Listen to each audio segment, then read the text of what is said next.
You're telling everybody to wear a mask, whether they've had an infection or a vaccine. What I'm saying is they have immunity, and everybody agrees they have immunity. What studies do you have that people that have had the vaccine or have had the infection are spreading the infection? If we're not spreading the infection, isn't it just theater? No, it's not. You had the vaccine and you're wearing 2 masks. Isn't that theater? No, that's not. Here we go again with the theater. Let's get down to the facts. Okay, the studies that you quote from Crotty and Sete look at in vitro examination of memory immunity, which in their paper they specifically say this does not necessarily pertain to the actual protection. It's in vitro. And what studies can you point to that show significant reinfection? There are no studies that show significant reinfection. Let me finish the response to your question, if you please. The other thing is that when you talk about reinfection and you don't keep in the concept of variants, that's an entirely different ballgame. That's a good reason for a mask. In the South African study conducted by J&J, they found that people who were infected with wild type and were exposed to the variant in South Africa, the 351, it was as if they had never been infected before. They had no protection.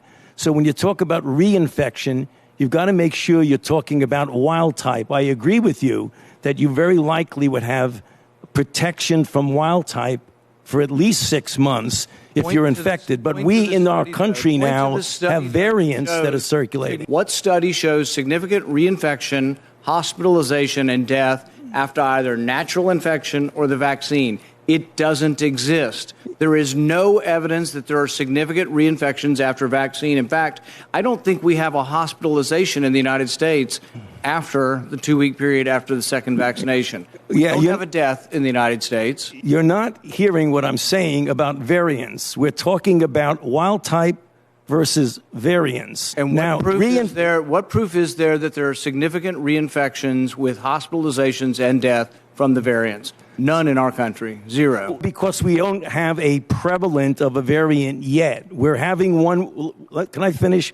We're having 117 that's becoming more dominant. Your policy based on conjecture. No, it isn't based on conjecture. Variants, so you want people to wear a mask for another couple years. No. You've been vaccinated and you parade around in 2 masks for show. No. You can't get it again. There's virtually 0% chance you're going to get it, and yet you're telling people that have had the vaccine, who have immunity. You're defying everything we know about immunity by telling people to wear a mask who've been vaccinated. No. Instead, you should be saying there is no science to say we're going to have a problem from the large number of people being vaccinated. You want to get rid of vaccine hesitancy? Tell them they can quit wearing their mask after they get the vaccine. Okay. You want people to get the vaccine? Give them a reward instead of telling them that the nanny state's going to be there for 3 more years and you got to wear a mask forever. People don't want to hear it. There's no science behind it. Let me just state for the record that masks are not theater.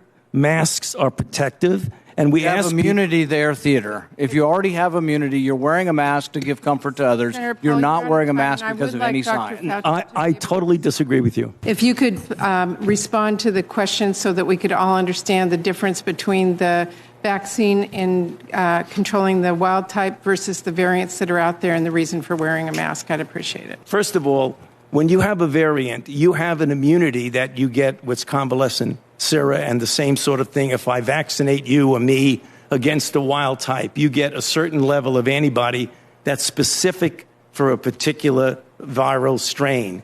If there's a circulating variant, you don't necessarily have it. You have some spillover immunity to be sure, but you diminish by anywhere from 2 to 8-fold the protection. So the point I'm saying is that there are variants in now circulating.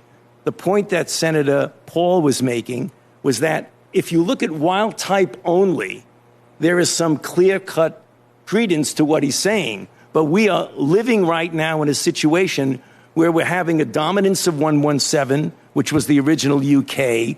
We have a very troublesome variant in New York City, a 526. We've got 2 variants in California, a 427, 429, and we have a number of others. So we're not dealing with a static situation of the same virus. That was the only point I'm making. Okay.